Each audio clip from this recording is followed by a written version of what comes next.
네, 자 검찰 수사권 폐지 법안 반드시 통과시킨다는 여당과 절대 안 된다는 야당 수싸움 지금 보신 것처럼 오늘도 치열하게 전개되고 있습니다. 장관 후보자들에 대한 의혹 제기도 잇따르고 있는데요. 정치권 주요 이슈 여야 의원 두 분과 짚어보겠습니다. 장경태 더불어민주당 의원, 허은하 국민의힘 의원 두 분 모셨습니다. 어서 오십시오. 안녕하세요. 반갑습니다. 예, 안녕하십니까. 어제 여야 고성이 오간 뒤에 지금 법사위 소위 파행이 되고 있다 이런 소식도 저희가 전해드렸는데 지금 영상 구성에서 보셨는데요. 지금 여야 간 연장자 투입 경쟁이 벌어진 이런 상황입니다. 국민의힘이 최연장자인 그 홍문표 의원, 민주당 김진표 의원보다 생일이 5개월 정도, 6개월 정도 많으셔서 결과적으로는 지금 한기호 의원에서 김진표 의원 그리고 홍문표 의원까지 못 가고 지금 이렇게 상황이 된 건데 자, 이렇게까지 지금 신경전이 치열한 상황인 겁니까? 모든 아마 경우의 수를 다 놓고 여야 원내 지도부 간의 전략 싸움이 있는 것 같은데요. 어찌되었건 원만하게 이 법안 소위에서 논의가 되고 또 여러 가지 결과를 승복하는 과정 그리고 이 검찰과 어떤 이 검찰의 수사와 기소를 전문화하는 과정에 대해서 여러 가지 국민적 공감대가 있기 때문에 이 부분에 대해서는 충분히 논의를 이어갔으면 좋겠습니다만 부디 안건 조정위까지 가지 않길 바라는 마음도 있습니다만 만에 하나를 대비해서 여야가 각당이 함께 사실 이제 법사위와 관련이 없거나 그런 분들까지도 한기원 같은 경우는 정말 법사위와 관련이 없는 분인데 예. 이렇게 투입하는 걸 보면서 좀 안타까움도 있습니다. 국민의힘 일단 안건조정위원장 맡는 것은 좀 어려워 보이는데 어떤 대안을 갖고 계십니까? 네, 지금은 뭐 대안이 없는 거죠. 예. 그 나이에서마저 밀려버렸기 때문에 왜 이렇게까지 막으려고 하시는 것인지 이해하기가 좀 어렵습니다. 무엇이 정말 중한가, 무엇 때문에 이렇게 서두르는가라는 생각을 좀 하게 되는데요. 지금 국민들 보시기에는 조금 이해가 안 가실 수 있을 텐데 그 위원장을 맡게 되면 사실 90일 정도 저희 법안 소위에서 법안위원회에서 좀 시간을 끌 수가 있습니다. 네. 그렇기 때문에 이제 저희 입장에서는 그 위원장 자리를 차지해야 된다라는 생각이고요. 그렇게까지 하는 이유는 서두르는 민주당을 잡을 수 있는 길이 없기 때문입니다. 예. 사실 이 검수완박이라는 것이 정말로 중요했다면 문정권 5년 내내 가만히 있다가 왜 지금 와서 그러느냐. 그리고 지금 거대 여당이 되신 거 2년이 넘었습니다. 수사권 조정에 대해서 마무리 쳤다라고 할 것이 아니라 검찰개혁 마무리됐다라고까지 하셨거든요. 수사권 조정을 가지고. 그럼 그때 검수완박을 하셨어야 되는 거거든요. 지금까지 가만히 계시다가 이제 정권 바뀌기 한 달 전에 위헌이라는 얘기까지 나오는 이 법안을 왜 통과시키려고 하는가. 저희는 이제 국민의 입장에서 어떻게든 막아야 된다라는 입장이다. 라고 말씀드리고 싶습니다. 네, 어쨌든 연장자 찾기 경쟁에서는 지금 민주당이 승리한 상황이고요. 네. 또 하나 변수가 이제 무소속 양향자 의원 법사위에 배치하면서 이제 구도가 4대2 구도였었는데 양향자 의원이 검수완박에 반대한다. 물론 이제 여러 가지 내용들이 다 담겨 있습니다만은 이 입장문이 돌고 있어서 아까 저희가 박홍근 원내대표한테 확인을 했더니 본인이 쓴 거는 맞는 것 같고 다만 공표 전에 이렇게 좀 보여주는 과정에서 노출이 된 것 같다 이런 얘기를 하셨거든요. 아마도 이제 이 21대 국회 상반기 원구성 과정에서 법사위에는 이 3대3 중에 한 석이 비교섭 단체 몫이 있었습니다. 그런데 그 비교섭 단체와 저희 더불어민주당이 합당하는 과정에서 비교섭 단체 한 명을 이제 추가 배치해야 된다 이런 논의가 있었고요. 현재 무소속 상태인 양향자 의원님이 이제 그 비교섭 단체 몫으로 법사위에 안건조정위원회에 들어가실지는 확정은 아닌 걸로 알고 있습니다만 어찌되었건 지금까지는 어쨌든 현재 안건조정이 피를 쥐고 있는 거잖아요. 네, 무소속으로 이미 지금 법사위에 보임되어 있는 상황이기 때문에 안건조정에 가실 가능성이 높다라고 예측하고 있는 상황이긴 합니다만 지금 아직 이 법안이 안건조정위원회가 구성되고 있지는 않기 때문에 저희가 미리 예단해서 말씀드리기는 어려운 것 같고요. 어찌되었건 지금 양향자 의원께서도 이 수사 기소 분리에 대한 원 취지는 공감한다. 네네. 그리고 검찰 개혁의 완성은 매우 필요하다. 하지만 이제 거기에 대한 반대 의견에 대해서 좀 더 본인도 숙고하고 있다라는 정도로 저도 읽혔습니다. 그래서 아마 박홍근 원내대표도 여러 가지 이 양향자 의원님이 이 작성한 것으로 보이는 문건이 반대라고 보기보다는 숙고의 과정인 것 같아요. 본인도 지금 대단히 좀 약간 혼란스러우신 것 같고요. 근데 만약에 안건조정위에 들어오셔서 반대하면 다른 대안도 생각하고 있다. 아까 박홍근 원내대표 이렇게 말씀하셨는데 어떤 대안들을 민주당에서 좀 생각하고 있는 겁니까? 뭐 저도 방금 박홍근 원내대표님 말씀을 방송을 봤는데 네. 뭐 그 대안은 저희가 여러 자리에서 말씀드리기는 어려운 것 같고요. 어찌되었건 이 전체 모든 경우의 수를 다 두고 예를 들면 국민의힘이 필리버스터를 강행하면서 법안 처리를 극렬하게 반대한 것부터 시작해서 안건조정위원회를 통해서 여러 가지 의사 전달이 국회법에 맞게 절차에 따라서 진행되는 것을 포함해서 모든 경우의 수를 다 대비하고 있습니다. 예. 오늘이 4월 20일인데요. 4월 28일 본회의에서는 통과시키겠다. 이게 이제 민주당의 목표입니다. 그리고 그 안에 여러 가지 안들을 좀 조정을 해보겠다 이런 입장인데요. 국민의힘 입장 어떻습니까? 저희는 우선 양양자 의원께서 지금 숙고해야 된다고 말씀하시지 않았습니까? 그만큼 이 법안은 숙고해야 되는 법안입니다. 그래서 통과를 시켜주지 않으시면 사실 28일 본회의가 되더라도 이 법안을 갖고 싸울 일은 전혀 없을 것이다. 그래서 양양자 의원님의 결단을 기다리고 있고요. 근데 이제 뭐 장경태 의원님도 혹시라도 양양자 의원께서 민주당의 편에 서서 그 본인의 입장을 함께하지 않는다면 다른 대안을 갖고 있는 그 무소속의 한 의원에 대한 걱정을 좀 하고 계신 것 같습니다. 네. 윤리위원회에 있고 지금 제명 절차까지 밟아갔던 그 의원을 다시 무소속으로 넣어서 만약에 이 법안을 통과시키려고 한다면 네. 국민들께서 어떻게 생각하실지에 대한 부분 한 번 더 아주 심각하게 좀 생각해 주시고요. 저희는 이제 본회의에 만약에 올라오게 된다면 저희는 이제 필리버스터밖에 없죠. 필리버스터를 하는 부분인데 지금 또 여러 가지 또 문제들이 있기 때문에 네. 저희는 일소위에서 빨리 마무리돼서 예. 이번에 최강욱 의원 같은 경우는요. 지금 전주의 의원에게 적해라는 단어까지 써가면서 좀 오만한 태도를 보이지 않았습니까? 예. 그 오만한 태도에 놀라는 이유는 조국 전 장관을 위해서는 눈물을 흘렸던 그분께서 국민을 대표하는 입법기관의 동료 의원에게 반말을 하며 저게까지 하시는 분이라면 정말 누구를 위해서 이 법안을 통과시키려고 하는 건가 하는 것에 대해서 국민들은 의심할 수밖에 없을 거라고 생각합니다. 최광욱 의원 사과가 있어야 네. 이제 참여하겠다는 뭐 그렇게 건데. 주장하고 예. 계신 걸로 알고 있는데요. 전체 맥락에서 보면 오늘 저도 최광욱 의원을 개인적으로 만났습니다. 네. 그래서 전체 맥락을 얘기를 들었는데 여러 사안을 설명하는 과정에서 본인이 생각이 안 난 부분에 저게 약간 이렇게 얘기하신 부분이 있다. 그래서 그 부분에 대해서 만약 사과를 얘기하신다면 과거에 전주 의원께서 김용민 의원에게 하셨던 발언이나 이런 것들 다 끄집어낼 수밖에 없습니다. 그러면 서로 국회의원 간의 말다툼, 말싸움 이런 걸로 전락하기보다는 정말 그 전후 맥락을 따지셔서 두 분이 만나시던지 법사위원장 중재하에서 원만하게 해결되길 바랍니다. 예. 서로 얼굴을 볼 수 있는 시간은 많았고요. 저희가 속기록 아마 확인해 보셨을 거예요. 속기록 확인했을 때는 지금 최강욱 의원이 말씀하시는 저게가 그 저게가 아닙니다. 그리고 직접 영상을 확인하시면 국민들께서는 누구 말이 진짜인지를 알게 되실 겁니다. 예. 알겠습니다. 어쨌든 지금 민주당의 입법 강행 움직임은 확고한 이런 상황이다 보니까 검찰은 지금 여론전에 나선 모습입니다. 어제 19년 만에 열린 평검사 회의 새벽 5시 넘어서까지 진행이 됐고요. 오늘 아침 회의 내용을 공개했는데요. 관련 내용과 김호수 총장 그리고 박범계 장관의 오늘 출근길 발언까지 함께 확인하고 이야기 이어가겠습니다. 검수완박 법안은 검사의 두 눈을 가리고 손발을 묶어 범죄는 만연하되 범죄자는 없는 나라를 만들고 결국 범죄자들에게는 면죄부를 피해자에게는 고통만을 가중시키는 범죄 방치법으로 전락할 것입니다.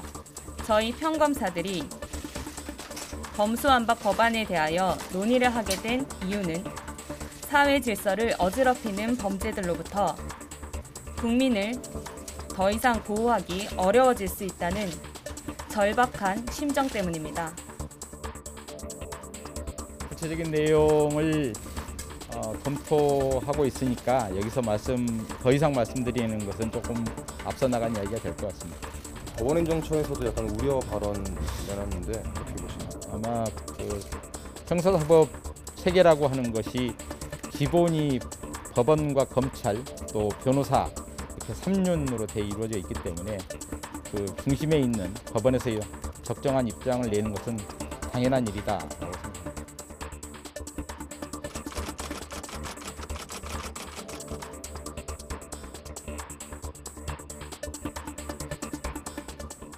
네.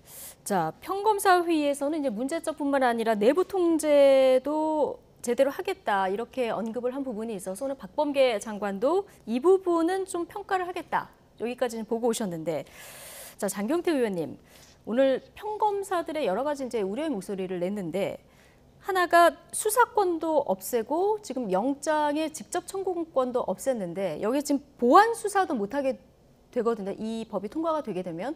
그렇게 되면은 구제 절차가 국민들 입장에서는 하나가 없어지기 때문에 억울한 국민들이 양상될까 봐 절박한 심정으로 나섰다 이런 얘기가 있었거든요.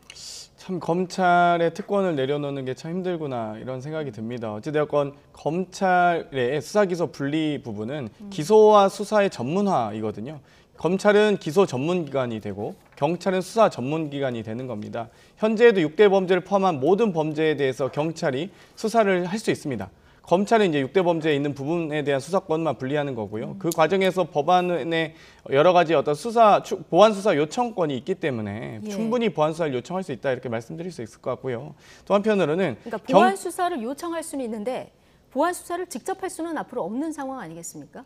직접 이 수사권 자체가 분리하는 부분이기 때문에 수사를 요청하는 게 맞죠. 수사기관이 아니기 때문에 수사를 요청하는 게 맞고요. 그 논리대로 하면 이 과거에 또 수사 지휘권을 부활시켜야 되는 거 아니야 이런 논리로 또 다시 그 논쟁으로 빠지기 때문에 저는 오히려 수사와 기소를 분리해 놓은 상태에서 검찰의 기소 전문기관으로서의 역할을 하는 게 맞다. 그래서 마치 지금 검찰이 이 기소 과정에서 추가 검토가 필요했을 때 요청권이 없으면 추가 수사가 안 되는 거 아니냐라고 하는데 그렇게 되면 경찰이 추가 수사하지 않은 부분에 대한 직무유기가 됩니다. 그렇기 때문에 여러 가지 제도적 장치들이 있다 말씀드릴 수 있을 것 같고요. 예. 만약 경찰의 수사를 신뢰할 수 없다면 없다고 자꾸 주장하시는데요. 검찰 측에서는 그러면 검찰의 기소는 신뢰할 수 있습니까? 예를 들면 이 수사를 하고도 기소 안 하는 것도 있고요. 수사 자체를 안 하는 과정들도 있었기 때문에 저희가 검찰에 대한 신뢰가 매우 낮아진 상황이었던 것도 있습니다. 그렇기 때문에 검찰이 오히려 제대로 이 경찰이 수사를 해놓은 상황에서 그 수사 기록을 바탕으로 해서 검찰이 기소 여부를 판단하는 것이 훨씬 더 엄정 중립 형사사법 체계의 선진화에 도움이 된다라고 생각하는 게 좋죠. 그러니까 검찰도 완전한 기관이 아니듯 경찰도 완전한 기관이 아닐 겁니다. 그렇기 때문에 검찰의 기소 전문성, 경찰의 수사 전문성을 강화하면서 서로가 수사를 적게 하거나 서로가 기소를 안 하려고 한다. 뭐 어떤 기관이 특정 기관이 기소를 안 하려고 하거나 특정 기관이 수사를 안 하려고 하는 경우가 있을 때 서로가 견제와 보완할 수 있게 되는 것이죠. 네. 그렇기 때문에 그 부분에 대한 오히려 형사사법 체계의 보완하는 과정을 더 강화해야 된다. 이렇게 견제와 균형을 더 강화해야 된다. 이렇게 좀 설명드리고 싶습니다. 아마 이 부분은 100분 토론에서 해야 될 것 같습니다. 알겠습니다. 민주당에서는 지금 검찰의 무너진 신뢰를 회복하고 공정성을 확보하려면 수사권을 없애야 된다. 자, 이렇게 지금 입법을 추진하고 있는 상황인데요. 자, 국민의힘 어제 김호수 총장이 여러 가지 대안도 좀 제시를 했는데 좀 논의를 이어갈 만한 부분이 있을까요? 우선은 뭐 수습하고자 하는 그 태도에 대해서는 저희가 긍정적으로 생각을 합니다. 하지만 TF를 구성해서 좀 더 논의를 해봐야 된다라는 입장이고요. 그리고 장 의원님 말씀하시는 말씀을 듣다 보면 서로 견제해야 된다라는 말씀을 하시면서 모든 수사권을 경찰이 가져가야 된다라는 것에 동의한다라는 것이 좀 논리에 맞지 않다라는 생각을 좀 하게 됩니다. 사실 수사권 조정을 하게 시작하면서 경찰에서 93%인가 95% 이상의 모든 수사를 하고 있지 않습니까? 나머지 남아있는 이제 6대 범죄 수사를 검찰이 하고 있는 부분입니다. 그 6대 범죄 수사는 이제는 국민들도 다 아십니다. 기득권들을 위한 거죠. 부패라던가 공직자리라던가 큰 정말 문제에 대해서는 검찰이 나서야 된다라고 얘기하는 부분인데 누구나 다 잘할 수 없고 누구나 다 못할 수 없다면 서로 견제할 수 있도록 만드는 것이 옳을 텐데 왜 100% 모두 다 뺏어가려고 하는 건지 그 부분을 어떻게 국민들께 납득시키실 건지 저는 그 부분을 묻고 싶습니다. 그래서 정관 이유가 있다고 말씀드리는 겁니다. 그러니까 이 소위 6대 범죄, 소위 이 권력형 범죄에 대해서 검찰이 모두 수사 기소권을 가지고 있기 때문에 게이트키핑을 하는 거죠. 검찰이 판단해서 기소를 할지 안 할지를 판단하고 수사를 지연시키고 기소를 지연시키고 지금 여러 가지 제가 특정 수사를 말씀드리진 않겠지만 이 뭐 2년씩 3년씩 묵힌 수사가 한두 개가 아닙니다. 그렇기 때문에 검찰이 그 권한을 쥐고 또 검사가 옷을 벗고 나서 로펌에 가서 이 소위 고액의 고문료를 받으면서 그 여러 가지 수사와 기소에 관여하는 일이 없도록 다시는 정관이유가 네. 부활하지 않도록 하는 것이 수사 기소의 분리의 원칙이라고 생각하시면 좋을 것 같습니다. 지금 말씀하시는 부분을 수사권 조정할 때 말씀하셨잖아요. 그래서 수사권을 조정해야 된다라고 하셨고 그렇게 처리하셨습니다. 그렇다면은 2년 동안 지금 말씀하시는 100% 모두 가져가는 부분에 대해서도 논의를 하셨어야 된다는 겁니다. 다른 단순 그러지 않다가 지금 이제 기득권에서 멀어진다고 생각하시는 건지 왜 많은 의심거리가 생길 수 있는 이러한 법안을 2주 안에 통과시키려고 하느냐.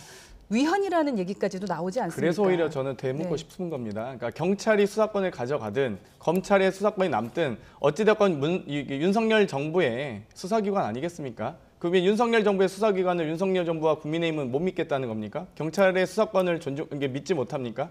그런 부분들 때문에 예. 저희가 수사기소 분리해야 된다 말씀드립니다. 잠시만요. 지금 속보가 한 가지 들어왔는데요. 민영배 의원이 민주당을 탈당해서 무소속으로 법사위에 참여하는 것으로 결정이 된 것 같습니다. 앞서 양향자 의원이 만약에 그 안건 조정에서 반대를 하면 어떻게 될까? 어떤 대안이 있느냐 여쭤봤는데요. 이게 대안이었을까요? 저도 오전에 민영배 의원님 뵀었는데요. 네, 어찌됐건 이런 얘기 하셨습니까? 뭐 많은 고민이 있었던 건 사실입니다만 사실 이 정당인으로서 또 지역구 국회의원으로서 사실 소속 정당을 탈당하는 것이 매우 큰 일입니다. 사실 네. 개인적으로 고심이 크셨을 텐데요. 저도 좀 방금 탄식을 했던 게 결국 또 이렇게 또 무거운 짐을 짊어지신 것 같아서 참 안타깝게 생각합니다. 이렇게까지 해야 될지. 네. 국민 여론은 혹시 부담이 좀 안 되시나요?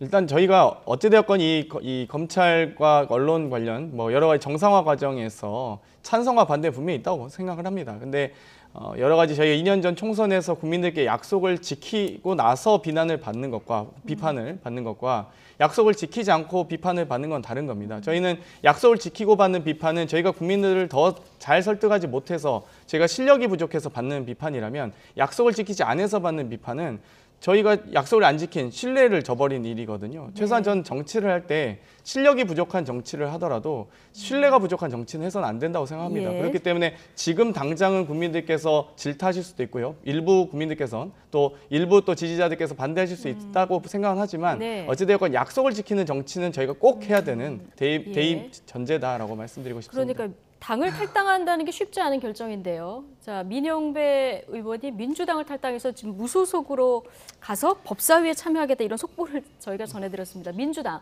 반드시 통과시키겠다 이런 의지가 굉장히 강한 것 같은데요. 네, 지금 말씀하셨지만 지역구에 계신 의원께서 거대 야당, 지금 이제 여당이죠. 여당을 탈당한다. 라는 것이 그 의원에게 얼마나 크나큰 손실인지는 알고 계실 겁니다. 그럼에도 불구하고 지금 왜 민영배 의원이 탈당까지 해야 되느냐. 대부분 탈당하거나 제명당하시는 분들은 문제가 있었던 분들입니다. 이제 희생하겠다라는 것인데요. 이게 정말 누구를 위한 희생이기에 2주 안에 이 법안을 통과시키기 위해서 이러한 쇼까지 하는 건지 저는 정말 이해할 수가 없습니다. 그렇다면 추후 총선할 때 민영배 의원께서 정말로 무소속으로 계속 계실지 아니면 또 다른 어떠한 자리에 가실지 아니면 다시 민주당으로 들어오실지 그 부분은 국민들이 지켜보실 것 같고요. 저렇게 이 대의명분을 가지고 탈당하신 분들은 뭐 그렇다 쳐도 박덕흠 의원이나 전범민 의원이나 이 부동산 투기와 관련된 여러 가지 지금 이 형사 사건에 연루돼 있는 분들까지도 지금 다 복당하시지 않았습니까? 그러니까 이렇게 논란이 좀 자꾸 예. 상대방의 약한 그분들에 부분을 대한 얘기하게 것은 되면 뭐 그리고 저희는 민영배 의원님이 범죄 사실이 있어서 탈당하신 건 아니기 그러니까 때문에 그게 아님에도 동일선상에 이야기할 수도 없다고 생각합니다. 예. 그런 것이 아님에도 불구하고 모든 것을 안고 나가신 분이다. 희생 정신에 대해서 저희도 참 대단하다라고 생각은 합니다. 하지만 무엇을 위해서 이렇게까지 하시느냐에 대한 질문을 드리는 거고요. 네. 또 박덕흠 의원 같은 경우는 문제가 없음. 지금까지 어떠한 수사도 하고 있지 않음이라는 것이 확인됐기 때문에 저희가 복당을 했던 것입니다. 예, 민영배 의원 지금 이제 탈당한다 속보가 전해졌는데 복당 문제까지 얘기하기는 좀 너무 멀리 간 것 같고요. 지금 또 하나의 변수가 박병석 의장인데요. 해외 순방을 보류한 이런 상황입니다. 자, 뭐 중재를 최대한 하시겠습니다만은 자 민주당의 요청이 있을 때 결국 법안 상정할 거라고 보십니까? 지난주에 의장님을 뵐 기회가 있었는데요. 아마도 많은 고민을 하고 계시고요. 또 여러 가지 이번에 특히 이제 기초의원 중대선거구제도 사실상 여야 협상이 결렬돼 있는 상황에서도 중재안을 내시면서 11곳에 시범 실시하는 여러 가지 정치력을 발휘하셨습니다. 그렇기 때문에 저번 주에도 저희가 듣기로는 아마도 해외 순방을 안 가실 가능성이 좀 있을 것 같다라는 생각을 했는데 아마 그 부분을 여러 가지 지금 보류해 놓은 상황이라고 보고요. 예. 국회의장께서 여러 가지 본인의 이제 6선의 국회의장으로서 여러 연륜과 관록을 증명하는 분입니다. 그렇기 때문에 이번에 이 검찰의 수사기소 분리가 네. 2017년 대선 과정에서도 논쟁이 있었고 또 2018년 이 헌법 개정안을 발의할 때도 이미 여러 논의가 있었기 때문에 아마도 이번 건 같은 경우도 상당 부분 중재안을 먼저 좀 내시지 않을까 이런 생각이 네. 들고요. 예. 아마 중재안까지는 저희가 예측하기 좀 어려운 것 같습니다. 어찌되건 네. 모든 경우의 수를 두고 아마 더불어민주당의 원내 지도부는 아마 전략을 세우고 있을 거라고 예상하고 있습니다. 예. 김상희 국회 부의장에게 사회권을 넘기고 출국할 수도 있다 이런 전망도 나왔었는데 결국 해외 출국을 안 하신다 이렇게 입장을 밝혔는데 네. 어떻게 의도를 읽으십니까? 저희 국민의힘 입장에서는 좀 기대를 하고 싶다라는 네. 입장입니다. 말씀하셨던 것처럼 지금까지 많은 중재를 해주셨고 특히 언론중재법 같은 경우도 극한 대치 때 본회의 상정을 안 하셔서 지금 그 법안이 통과가 되지 않았거든요. 이번에도 그러한 일이 있기를 기대하는 바고요. 누구보다도 의회주의를 상당히 중요시 여기시는 분으로 알고 있습니다. 그렇기 때문에 이 의회가 앞으로 이 역사적으로 얼마나 부끄러운 곳이 될지 아닐지에 대한 부분을 분명 의장님도 생각하실 거라고 믿고 저희는 좀 긍정적으로 생각하고 싶은데 민주당도 같이 긍정적이라 아마도 지금 어깨가 많이 무거우실 거다라고 생각이 듭니다. 알겠습니다. 자, 국회 상황 조금 더 지켜보도록 하고요. 자, 윤석열 정부 1기 내각 후보들에 대한 각종 의혹이 제기되고 있습니다. 특히 공정을 기치로 내걸고 만들어진 윤석열 정부인데요. 곳곳에서 아빠 찬스라는 얘기가 또 나오고 있습니다. 박석원 앵커가 정리해드립니다. 네, 윤석열 당선인의 첫 내각 발표 이후 장관 후보자들의 소위 아빠 찬스 의혹이 줄줄이 불거지고 있습니다. 자녀 특혜 편입 논란에 휩싸인 정호영 보건복지부 장관 후보자에 이어 이번엔 다른 장관 후보자의 아빠 찬스 논란도 새롭게 드러났는데요. 먼저 이상민 행정안전부 장관 후보자, 3년간 사회이사를 맡았던 그룹 계열사에 아들이 입사한 것으로 나타났습니다. 여기에 석연치 않은 부분이 하나 더 있습니다. 이 후보자 아들이 입사한 회사의 채용 공고를 보면 이렇습니다. 근무지는 본사 소재지인 경기 용인시로 상경 계열 졸업자와 인근 거주자를 우대한다고 되어 있는데요. 그런데 이 후보자 아들은 전공은 해당되지만 거주지는 합격 이후에 용인으로 이사를 갔다는 지적이죠. 이 후보자는 본인이 재직한 회사와 장남이 취업한 회사는 별개라며 영향을 줄 수 있는 위치가 아니라고 해명했지만 민주당은 청년 취업 공정성과 관련된 만큼 철저한 검증을 예고했습니다. 장관 후보자의 아들 관련 의혹은 한 가지 더 있습니다. 박진 외교부 장관 후보자의 장남이 해외 도박 사이트 운영업체 임원이라는 내용인데요. 게다가 이 도박 사이트 업체가 조세 회피처인 영국령 버진 아일랜드에 설립된 페이퍼 컴퍼니라는 의혹도 더해졌습니다. 이에 대해 박 후보자 측은 입장문을 발표했는데요. 후보자의 장남이 근무한 회사는 캐나다 소재 합법적 기업으로 게임 소프트웨어 플랫폼을 개발, 관리하는 회사로 도박 사이트 운영에 관여하는 회사가 아니라는 겁니다. 조세 피난처와 관련해서도 회사 직원에 불과한 장남과는 전혀 상관없다는 입장이죠. 하지만 민주당은 기득권 자녀들에 대한 불공정과 특권을 명백히 밝혀내겠다며 검증을 벼르고 있어 더욱 치열한 인사청문 전국을 예고하고 있습니다. 네, 자, 뭐 아빠 찬스가 있었냐, 특혜가 있었냐 이런 의혹들이 제기된 후보가 정호영 후보만 있나 했는데 또 보이는 것 같습니다. 지금 가장 큰 문제가 되는 부분은 어떤 부분이라고 보십니까? 일단 정호영 후보자는 워낙 많이 나오고 있으니까요. 구술 면접 딸 같은 경우는 의대 편입 과정에서 1, 2차에 17점 맞았는데 3차에 만점, 세 분 모두 심사위원이 예. 만점을 주면서 사실 마이너스 9점이었으면 평균 1, 2차 같이 17점이었으면 합격하기 어려울 것이다. 이런 예상이 많기 때문에 이 부분은 인사청문회 과정에서 충분히 검토되리라 보고요. 예. 계속 버티시는 거 보니까 오히려 정호영 후보자를 약간 방탄으로 삼는 게 아닌가 이런 의심이 들 정도로 예. 지금 이미 충분히 낙마 사유가 됨에도 불구하고 버티시는 거 아닌가 하는 예상이 들고요. 정호영 후보자를 방탄으로 삼아서 최종적으로 삼아서, 정호 후보가 네. 어찌되건 모든 지금 이슈를 다 빨아들이고. 흡수하고 있기 때문에 아. 네, 좀 지나치게 뭐 버티고 있는 거 아닌가 이런 생각이 들고요. 이 정도 사실 나오면 대부분 다 후보자가 본인이 어떤 지명을 철회해달라고 오히려 당선인에게 요청할 것 같은데 지금 제가 보기에는 이 모든 입시 비리가 다 지금 조사 대상이거든요. 그렇기 예. 때문에 검찰이 만약에 압수수색을 할지 과연 검찰이 물론 수사권을 저희가 분리하려고 하는데 정말 공정한 수사를 할 수 있는 조직인지 기관인지 이거는 아마 시험대에 놓여 있는 과정이다 볼 수 있을 것 같고요. 이상민 장관 후보자 같은 경우도 이 본인이 사회이사를 맡은 회사가 대주주로 있는 회사에 또 이상민 후보자 같은 경우는 아들이 채용된다든지 딸 같은 경우는 율촌 로펌에 있을 때 고등학교 2학년이 대형 로펌에 인턴을 한다든지 또 이 당 정치쇄신특위위원 하실 때 또 국회 인턴도 하시고요. 여러 가지 사실 일반인이 할 수 없는 여러 가지 경력들이 있습니다.